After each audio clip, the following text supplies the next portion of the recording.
बिस्मिल्लाहिर्रहमानिर्रहीम। Biology chapter number 17 और हमारा जो आज का चैप्टर है वो बायोटेक्नोलॉजी है और जो हमारा टॉपिक है वो basic steps in genetic engineering है। जेनेटिक इंजीनियरिंग के कुछ स्टेप्स हैं जो यहाँ पर 5 स्टेप्स हैं जो हम डिस्कस करेंगे।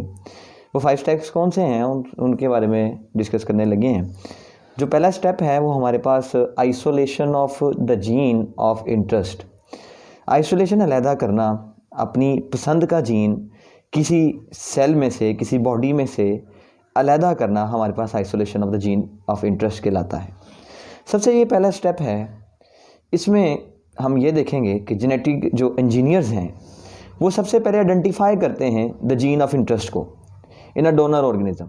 डोनर ऑर्गेनिज्म में से जीन ऑफ इंटरेस्ट को सबसे पहले वो आइडेंटिफाई करते हैं कि कौन सी जीन है जो उन्होंने आइसोलेट करनी है। मतलब वो कोई भी, जैसे अगर हम अपनी बात करें, ह्यूमन बॉडी का उन्होंने सेल ले लिया या कोई भी बॉडी का सेल लिया या कोई भी सेल लिया, उस सेल में से अगर ये सेल है तो इस सेल के अंदर न्यूक्लियस है और न्यूक्लियस के अंदर डीएनए मौजूद है। तो मैं कहता हूँ कि डीएनए जो है उसमें जो सीक्वेंस ऑफ न्यूक्लियोटाइड है उसे हम जीन बोलते हैं। तो ये जो जीन है इसको जब आइसोलेट करना है तो आइसोलेट अगर मैं कहता हूँ मैंने इसमें से इस सेल के डोनर ऑर्गेनिज्म जो है, डोनर सेल है, इसके अंदर से मैंने जीन्स लेने हैं इंसुलिन के।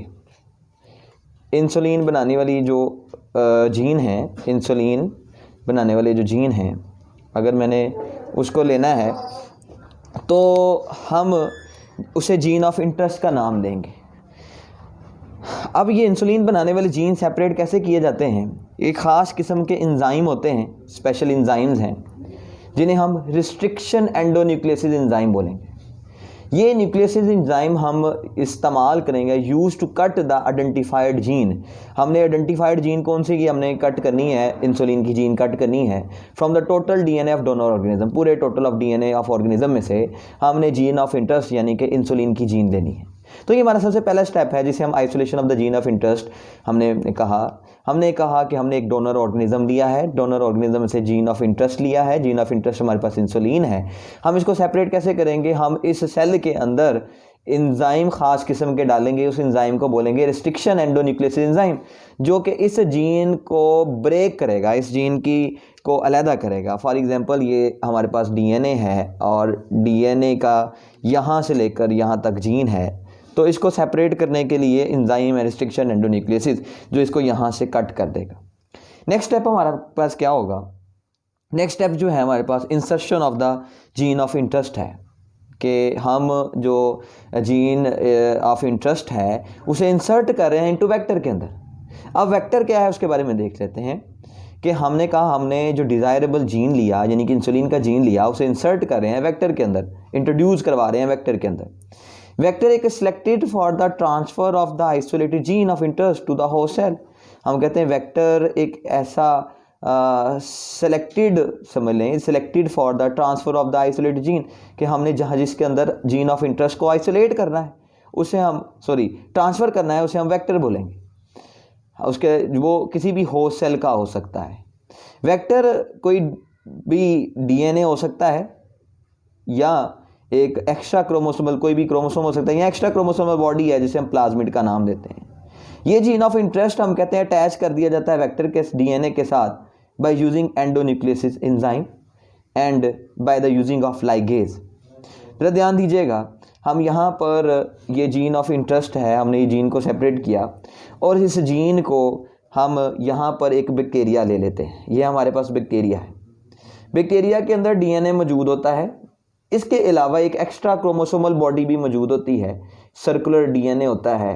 हम इसे प्लाज्मिड का नाम देते हैं, इसके अलावा ये हमारे पास क्या है? डीएनए है। हम इस डीएनए में या इस प्लाज्मिड में जो आइसोलेटेड जीन है वो इंट्रोड्यूस करवा देंगे। इंट्रोड्यूस करवाने के लिए सबसे पहले हमें एंडोन्यूक्लियोसिस एंजाइम की ज़रूरत पड़ेगी।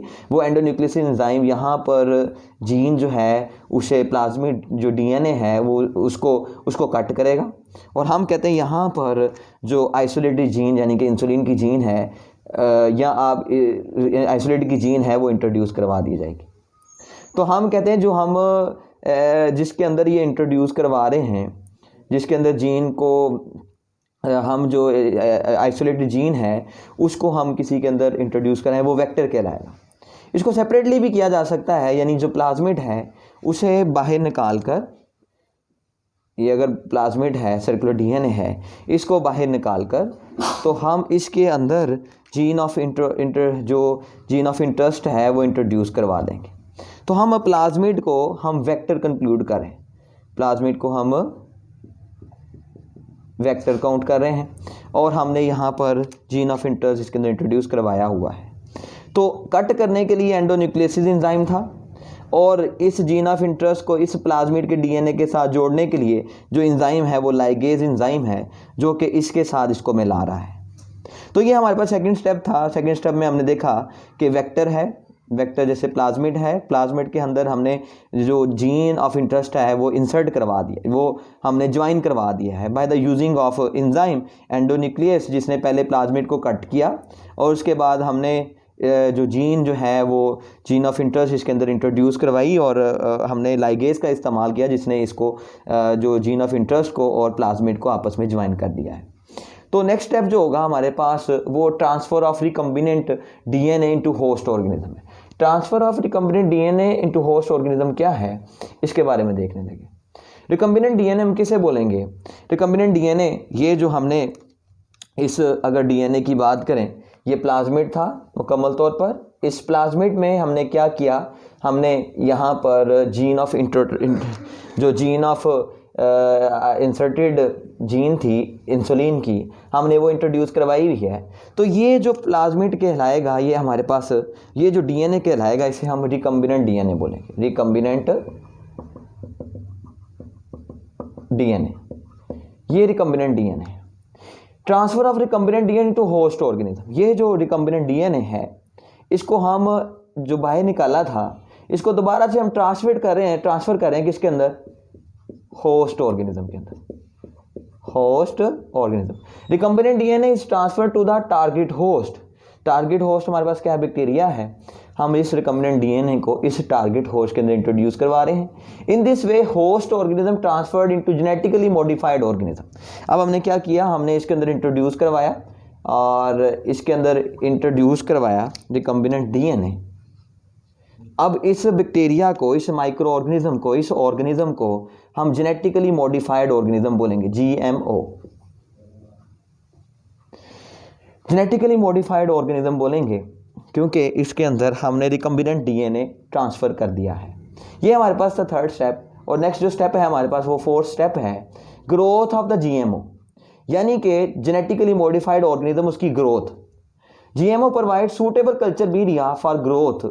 जीएमओ को हम यानी कि ग्रोथ जेनेटिकली मॉडिफाइड जो ऑर्गेनिज्म है उसको ख़ास किस्म का कल्चर मीडिया देते हैं ताकि ये सेल 1 से 2 में, 2 से 4 में, 4 से 8 में इसी तरह अपनी मज़ीद कापी जो है वो बनाता जाए। जब वो अपनी बॉडी की कॉपी बना रहा होगा, अपने डीएनए को मज़ीद जो है वो इंक्रीज़ कर रहा होगा, तो हम कहते हैं इसके साथ साथ जो हमने जीन ऑफ इंटरेस्ट इंट्रोड्यूस करवाया है वो भी इंक्रीज़ करता जाएगा। इसकी मिसाल देखिएगा, अगर यहाँ पर हमारे पास ये बैक्टीरिया है, मैं कहता हूँ इसके अंदर डीएनए है और प्लाज्मिड है। प्लाज्मिड के अंदर हमने इंट्रोड्यूस करवाया हुआ था जीन ऑफ इंटरेस्ट, इंसुलिन की जीन। जब ये बैक्टीरिया 1 से 2 में डिवाइड करेगा तो इसमें जो प्लाज्मिड है डीएनए और इसमें जो प्लाज्मिड है उसमें जीन ऑफ इंटरेस्ट जो है वो भी डिवाइड करेगी। तो हम कहते हैं जी इस तरीके से जब हम जीएमओ को ग्रोथ कल्चर मीडिया देंगे, सूटेबल कल्चर मीडिया देंगे, तो ये डिवाइड करेगा और जीन ऑफ जो इंटरेस्ट है वो भी डिवाइड करती जाएगी। एक्सप्रेशन ऑफ द जीन, जो हमारे पास 5 लास्ट फेस है जिसमें एक्सप्रेशन ऑफ द जीन क्या है। जीएमओ जो है यानी कि जेनेटिकली मॉडिफाइड जो ऑर्गेनिज्म है contain the gene of interest. हम कहते हैं जिसके अंदर जीन ऑफ इंटरेस्ट मौजूद है। Manufacture desired product which is isolated from culture media, वो डिज़ायर्ड प्रोडक्ट को बनाएगा जो कि हम बाद में कल्चर मीडिया से सेपरेट कर लेंगे। अब डिज़ायर्ड प्रोडक्ट क्या बनेगी कि इसके अंदर बहुत सारा ये इंसुलिन की प्रोटीन भी बनेगी। ये इंसुलिन की प्रोटीन को कल्चर मीडिया से सेपरेट कर दिया जाएगा। ये हमारे पास बेसिक स्टेप थे जेनेटिक इंजीनियरिंग के, जो कि हमने देखे हैं। सबसे पहले isolation of the gene of interest देखा, इसके बाद insertion of the gene into vector देखा, इसके बाद हमने transfer of recombinant DNA into host organism देखा, और लास्ट में सेकंड लास्ट में ग्रोथ ऑफ द जीएमओ और एक्सप्रेशन ऑफ द जीन।